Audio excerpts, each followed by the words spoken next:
Hola Uriel, soy seguidor del podcast desde hace mucho y quisiera compartirte una experiencia que nos ocurrió a mi novia y a mí hace algún tiempo. Mira, lo extraño es que sucedió el mismo día en que escuché el capítulo de La Bruja del Pedregal, lo cual hace que todo sea aún más extraño. No me considero completamente escéptico, pero tampoco me asusto fácilmente. Cuando salió aquel capítulo lo estuve esperando con ansias. Recuerdo escucharlo en mi trabajo de oficina, intrigado por cómo la bruja lanzaba esa amenaza al final. Incluso me reí un poco, pensando que era solo un relato más y ya. Esa misma noche mi novia y yo decidimos ir al Sacromonte, un lugar ubicado en Amecameca, Estado de México, para tomar unas fotografías nocturnas, ya que ambos trabajamos mucho en ello. Sabíamos que no era la mejor idea porque el lugar no tiene seguridad y suele estar completamente solo por la noche, pero nos aventuramos de todas formas. Cuando llegamos hice algo por precaución, ya que a esa hora no hay seguridad en la zona. Le di la vuelta al auto para tener una salida rápida en caso de cualquier emergencia. El camino estaba oscuro y bordeaba la caída del cerro. Fue en ese momento, mientras daba la vuelta, que vi algo que me dejó helado. Una mujer con vestido blanco, largo y de manta, de cabello negro, que parecía estar subiendo desde la caída del cerro. Lo extraño es que no había ningún camino por ahí. Además, su cuerpo no tenía el movimiento natural de alguien que camina. Parecía flotar o deslizarse hacia arriba sin mover sus manos o piernas. Fueron solo unos segundos. Se lo mencioné a mi novia, pero ella no me creyó. Me dijo que quizás había sido su reflejo cuando ella buscaba su labial en su bolsa. Sí, sé que suena completamente ilógico, pero en momentos como ese, tu cerebro se agarra de cualquier explicación casi lógica para no asustarte. Nos quedamos en el auto un rato, platicando sobre lo que acababa de ver. Yo no podía dejar de pensar en eso. No había nadie más, solo nosotros y el silencio. De repente apareció un señor que hacía ejercicio. Iba trotando. Caminó detrás de nuestro auto y luego siguió su camino bajando por el cerro. Nos quedamos completamente solos otra vez. Mientras discutíamos aún los ángulos, las tomas para las fotos que queríamos hacer, algo pasó. Con el motor del auto encendido y el radio apagado, comenzamos a escuchar un murmullo.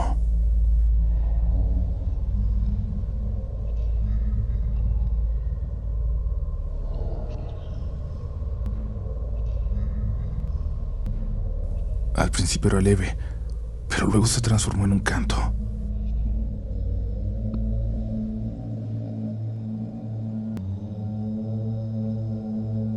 No entendíamos las palabras. Miramos por los retrovisores, pero no había nadie. Sin embargo, los murmullos y el canto se hacían más y más fuertes. Mi novia, quien al principio estaba emocionada por las fotos, solo pudo decirme: ya no quiero tomar nada. Vamos, por favor. Encendí las luces altas del auto. Lo puse en marcha y aceleré. Aceleré lo más rápido que pude, aunque el camino estaba lleno de piedras.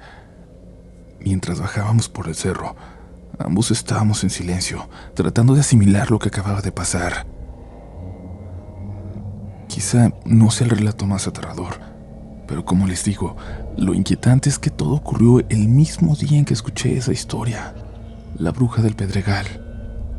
Esto me hizo pensar que, no sé, que podría haber alguna conexión. Yo no soy alguien fácil de sugestionar, pero mi novia también escuchó los cantos conmigo. Sea lo que sea que estuviera ahí, eso sí les puedo asegurar, no era nada natural. Gracias por escuchar mi relato.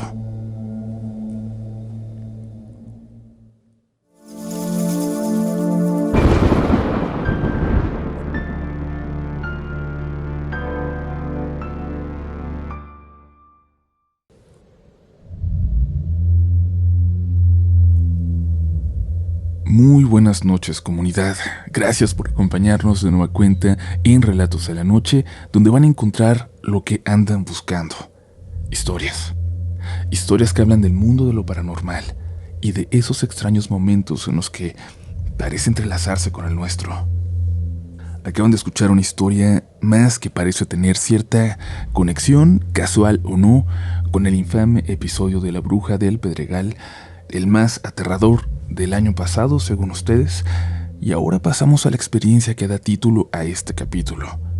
Una historia que habla de una maldición, de una leyenda, que surge de los más extraños payasos de los que han oído. ¿Se atreven a seguir escuchando? Mi nombre es Uriel Reyes, y tú estás por entrar conmigo en los siguientes relatos de la noche. Buenas noches, comunidad. Esta no es mi historia. Me la contó mi abuelito hace años. Él fue testigo, y el protagonista del relato era un vecino. Mi abuelo me la contaba asegurando que todo lo que narraba era real. Verán, todo sucedió en mi pueblo, cuando todavía era muy pequeño y no tenía las carreteras pavimentadas de hoy en día. En esa época la mayoría de las casas eran de adobe, una mezcla de tierra y pino seco, aunque algunas, como la del vecino, ya estaban en proceso de construcción con ladrillo. Era un lugar muy tranquilo pero lleno de leyendas, de esas que pasan de generación en generación. Historias de cosas extrañas que la gente aseguraba haber visto y que con el tiempo se convirtieron en parte de la vida cotidiana. Cada año sin falta un circo llegaba al pueblo. No era un circo grande ni espectacular, al contrario, era pequeño y bastante modesto, pero su llegada siempre causaba emoción. Contaba con tragafuegos, acróbatas y un número especial en el que varios payasos cruzaban la cuerda floja sin ninguna red de seguridad. Sin embargo, algo en ese circo inquietaba a los habitantes. No era el espectáculo en sí, sino los propios payasos. No vestían como los payasos comunes de otros circos. Sus trajes eran extraños, antiguos, con gorros puntiagudos y un aire teatral que no se parecía en nada a lo que la gente estaba acostumbrada a ver. Pero lo más perturbador de todo era que jamás hablaban, ni en el escenario ni fuera de él. Se movían con precisión, como si cada paso estuviera ensayado. Durante el día, mientras los demás artistas se mezclaban con la gente del pueblo, comían en los puestos o charlaban con los curiosos, los payasos nunca eran vistos fuera del circo. Salían de su camper hacia su función y volvían a desaparecer tras la lona. Nunca nadie los veía en otro contexto. Con el tiempo la gente comenzó a hacer conjeturas. Algunos decían que no eran personas normales, que había algo muy extraño en ellos. Pero como suele suceder con las historias que nacen del misterio, nadie tenía pruebas de nada. Solo eran rumores. Hasta que alguien decidió comprobar uno de ellos. El vecino de mi abuelo, un hombre de carácter fuerte pero con una curiosidad insaciable, había escuchado un rumor inquietante, una leyenda. Decían que si alguien rezaba el Padre Nuestro mientras los payasos realizaban su acto, algo terrible ocurriría. No sé si lo hizo por simple curiosidad o con una intención más oscura, pero una tarde decidió intentarlo. Se sentó entre el público, esperando un momento adecuado. Cuando uno de los payasos subió a la cuerda floja y comenzó su acto, el vecino cerró los ojos y empezó a murmurar la oración. Nadie notó lo que estaba haciendo, pero en cuanto terminó la última palabra, el payaso perdió el equilibrio y cayó. El impacto contra el suelo resonó en todo el circo. Durante unos segundos el público quedó en silencio, creyendo que todo formaba parte del espectáculo, hasta que el charco de sangre comenzó a expandirse bajo su cuerpo y algunos niños empezaron a llorar. El payaso se convulsionó por un momento, hasta que finalmente quedó inmóvil. No había médicos en el pueblo y la única forma de llamar a emergencias era desde la municipalidad. Los bomberos llegaron una hora después, pero ya era muy tarde. El payaso estaba muerto. En medio del caos, uno de los otros payasos se acercó al vecino, lo tomó del hombro y con una voz que sonaba profunda, casi inhumana, pero con un tono de tristeza y condena, le dijo: «Amigo, nosotros no te estábamos haciendo nada. ¿Por qué nos hiciste esto?» El vecino sintió que el aire le faltaba. Se levantó de su asiento y salió corriendo del circo, con el miedo recorriéndole la espalda. Desde esa noche su vida cambió por completo. Una semana después, cuando ya intentaba olvidar lo sucedido, los payasos fueron a buscarlo. No llevaban maquillaje ni vestían sus trajes habituales. Era la primera vez que alguien los veía así. Eran 3 hombres con expresiones serias, con un aire pesado que parecía envolverlos. No dijeron mucho, solo que estaban tristes porque su amigo había muerto. Sin saber cómo reaccionar, el vecino les ofreció ayuda, lo que pudiera, y ellos simplemente le pidieron que comprara una botella de aguardiente. Él accedió. Fue por ella. Les prestó vasos y bancos. Los payasos sirvieron el alcohol lentamente, un poco en cada uno de los vasos. Pero no bebieron ni una sola gota. Solo lo miraban. Uno de ellos insistió en que él bebiera con ellos, y sin saber por qué el vecino lo hizo. En cuanto tomó el primer trago, los payasos se levantaron sin decir palabra y se fueron. Más tarde esa misma noche, su esposa lo encontró en el suelo del taller, retorciéndose y gritando como si algo invisible lo atacara. Cuando ella intentó hablarle, él pareció reaccionar, pero enseguida volvió a desmayarse. Al despertar, entrada la madrugada, le contó lo que había visto. Un grupo de hombres encapuchados, con túnicas hechas de pieles de animales, había aparecido en el taller antes de que cerrara. Se abalanzaron sobre él, lo sujetaron con manos frías y trataron de arrastrarlo afuera. Él luchó con todas sus fuerzas, cayó al suelo y gritó, pero ellos seguían allí, tocándolo, susurrándole al oído. Cuando despertó, su piel estaba helada y empapada en sudor. Desde esa noche, comunidad, su vida se convirtió en un infierno. Sombras lo acechaban. Veía cosas extrañas, muñecos vestidos con las mismas telas extrañas con las que vestían aquellos payasos. Parecían ser de trapo, pero corrían por toda la casa, a sus espaldas. Escuchaba voces, pasos en el techo, golpes en las paredes. Hasta que una noche creyó ver a uno de esos muñecos en la cama de su hijo, tapándose con sus cobijas, riendo, haciéndose pasar por él. Enloquecido, sin saber qué había hecho con su hijo, lo golpeó con todas sus fuerzas mientras aquel maldito ser no dejaba de reír. Pero cuando los gritos de su esposa lo hicieron reaccionar, se dio cuenta de que no había ningún muñeco. Estaba golpeando a su propio hijo. La situación se había vuelto a todas luces insostenible. El hermano menor del vecino, un hombre de fe, conocido por ayudar en cuestiones espirituales a todo aquel en el pueblo que lo necesitara, decidió organizar una novena de oración en la casa. Sin embargo, desde el primer día, en cuanto comenzaron a rezar, un hedor insoportable inundó el lugar. Día tras día, el olor regresaba, y con él, los susurros, los golpes en la puerta, el sonido de pasos en el techo.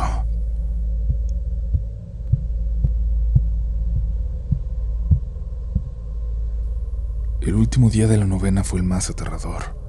Algo golpeó la puerta con furia, como si intentara derribarla. Algo golpeó la puerta con furia, como si intentara derribarla. Afuera se escuchó un fuerte aleteo, seguido de un impacto seco en el techo. Y entonces, sin explicación, una luz cálida iluminó la habitación. El hermano del vecino agradeció a Dios. Aseguró que un ángel había llegado, que los protegería de ahí en adelante, pero el daño ya estaba hecho. El vecino nunca recuperó la razón. Poco tiempo después, cuando todo el mundo pensaba que lo peor ya había ocurrido, en un arranque de locura, cometió un crimen horrible. Asesinó a su esposa. Fue encarcelado. Guardó silencio para siempre. Nunca explicó por qué lo había hecho. Y dentro de la prisión, se dice que también le quitó la vida a otros 3 hombres. Mi abuelo jura que esta historia es real, todos y cada uno de sus detalles. Él mismo fue testigo de la conmoción que rodeaba el circo cuando sucedió el accidente. Él recuerda escuchar las sesiones de oración desde su casa, y en algunas incluso lo hicieron participar. Lo que más recuerda claramente es que, después de la muerte del payaso, ese circo nunca volvió al pueblo.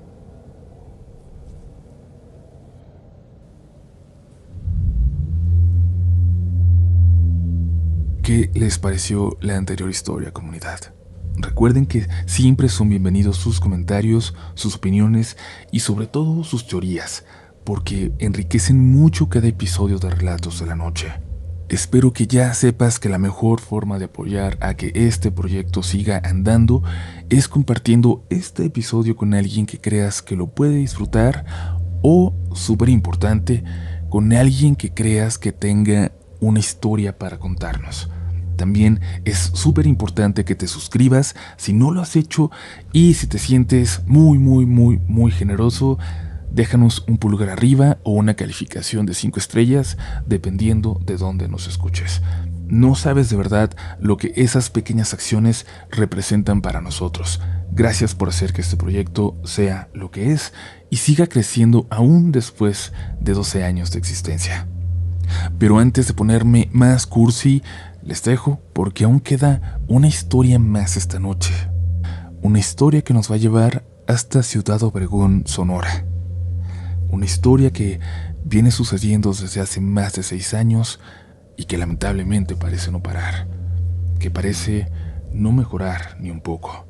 Le agradecemos a Juan la confianza en compartirla, y a ti te invitamos a no sugestionarte por lo que estás a punto de escuchar. Sin más, continuamos con más Relatos de la Noche.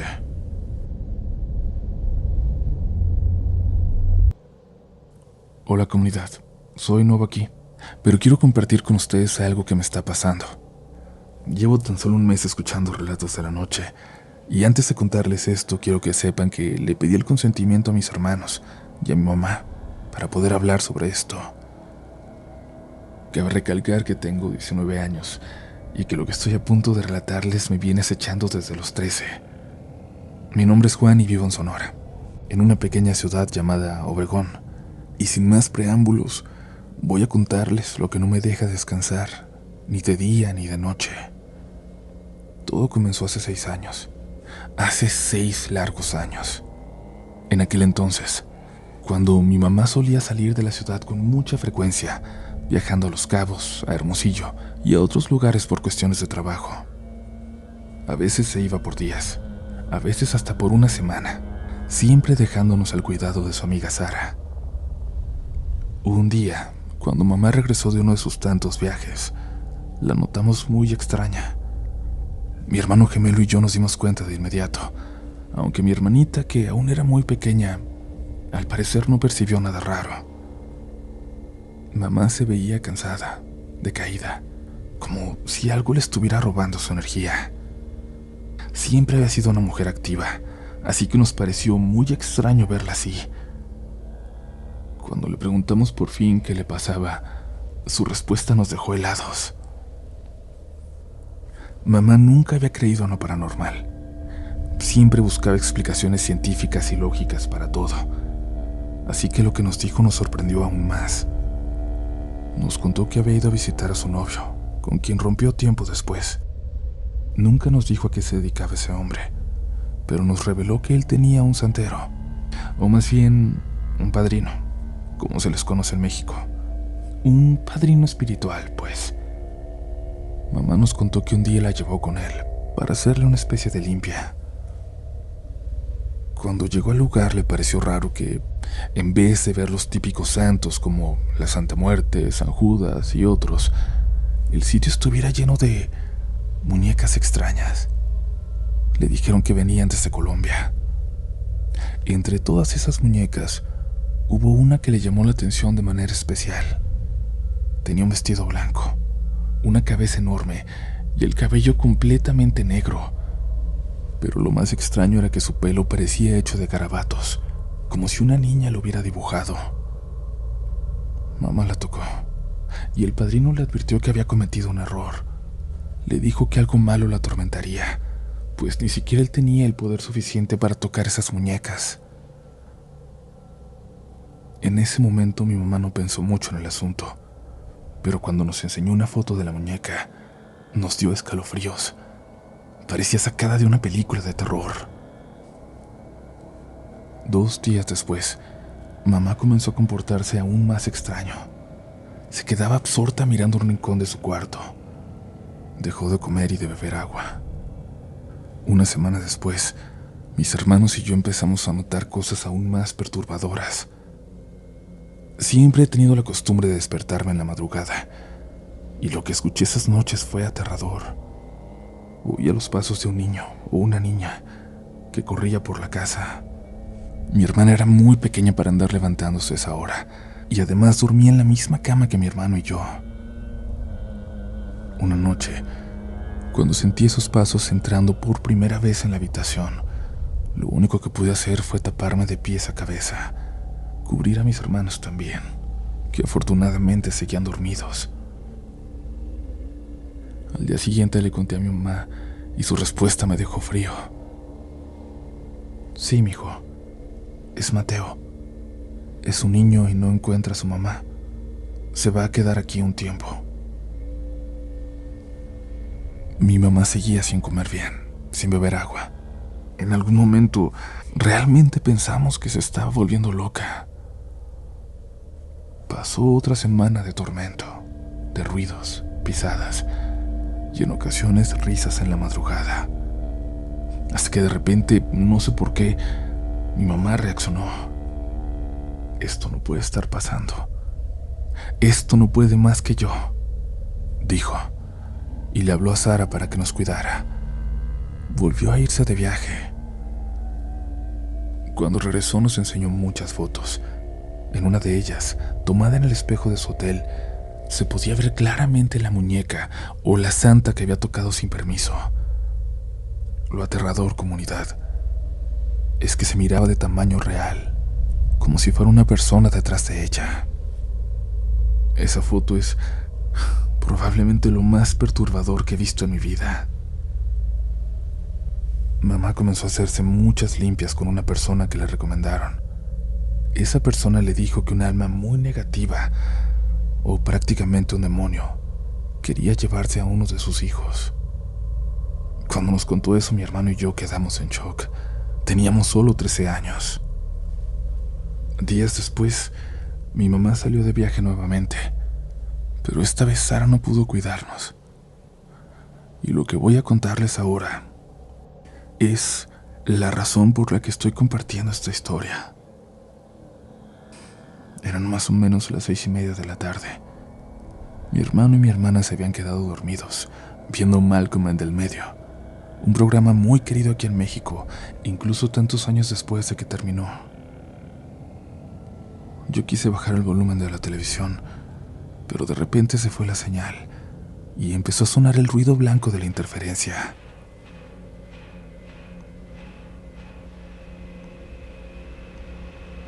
En ese momento escuché un sonido horrible.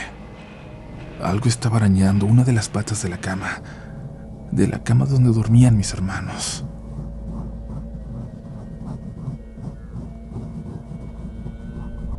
Pensé que podía ser una rata o algún otro animal. Me asomé debajo de la cama, justo en la pata desde donde venían los arañazos, pero no había nada. Sin embargo, el sonido seguía, ahí frente a mí.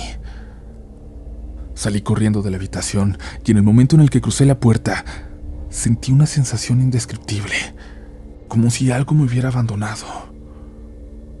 Me quedé paralizado del miedo. Como pude, regresé al cuarto. Traté de despertar a mis hermanos. No reaccionaban, parecían sin vida. A mi hermano incluso le di un par de golpes y no despertaba. Los arañazos se intensificaron. El sonido de la televisión aumentó de volumen. Solo pensé en llorar.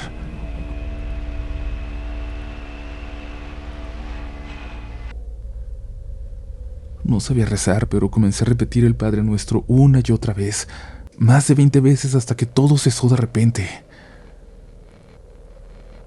Mis hermanos despertaron casi al mismo tiempo. Me preguntaron por qué estaba llorando. Cuando mamá llegó, le conté lo que pasó. De inmediato llamó a su santera, quien bendijo la casa con veladoras, rezos e incienso. La señora transmitía una paz increíble, muy difícil de explicar. Recuerdo que se acercó a mí y me pidió que le diera la mano. Me inspiró confianza, así que acepté. Lo que me dijo me dejó pensando hasta la fecha. Juan, tú tienes un querubín que te cuida. Le pregunté qué era un querubín, porque en ese entonces no sabía nada de religión. Solo sabía que existía un Dios. Y ella me respondió: no te preocupes, siempre estará contigo. Eres muy importante, por eso lo mandaron a cuidarte. Pero luego agregó lo siguiente: pero debes saber que así como tienes un querubín, también siento una energía muy negativa cerca, algo oscuro, algo maligno. Después de la bendición, la casa estuvo tranquila por unas semanas, hasta que volvieron los ruidos. Cuando mamá contactó a la santera otra vez, esta le dijo algo aún más aterrador. Ese niño, al que llamaste Mateo, está celoso. ¿Celoso de qué?, preguntó mi mamá. Porque estás embarazada. Él quiere meterse en ese bebé, en ese feto. Mamá se puso pálida. Yo me quedé helado. Esa noche evidentemente no pude dormir. Al día siguiente mi mamá se hizo 2 pruebas de embarazo. Ambas salieron positivas. Durante todos los meses de embarazo, todo en la casa fue un caos. La pasábamos muy mal, hasta que nació el bebé, una niña. Después de su nacimiento, todo cesó. La casa estuvo por primera vez completamente en paz. Ahora que tengo 19 años, todo esto sigue en mi mente. En la casa de mamá ya no pasa nada, pero ahora que vivo con mi novia, siento nuevamente la sensación de abandono. Es como si ese querubín nuevamente me hubiera dejado solo con la energía maligna que aún me persigue, que cada vez siento más cerca de mí. A veces la siento muy claramente en el trabajo. Primero fue poco a poco, pero últimamente es más y más claro. La puedo sentir incluso en el trabajo. Siempre, permanentemente, siento que alguien está parado detrás de mí, muy cerca. Casi puedo escuchar su respiración. Sé que esto ya no forma parte de la historia, pero estoy compartiendo mi experiencia en el grupo de Facebook de la comunidad. Quiero compartirles una fotografía. Una foto de una noche en la que me sentí muy observado y logré captarlo en una fotografía. Si bien en la esquina de la imagen se puede ver algo, al acercarme con la cámara simplemente ya no había nada. Esa es mi historia, comunidad. Espero que les haya gustado. Espero que no les haya aburrido mucho. Gracias por leer y muchas gracias a Relatos en la Noche. Soy un gran seguidor de la comunidad. Espero que puedan leer mi historia, compartirla con todos, que recen por mí. Que tengan muy buenas noches.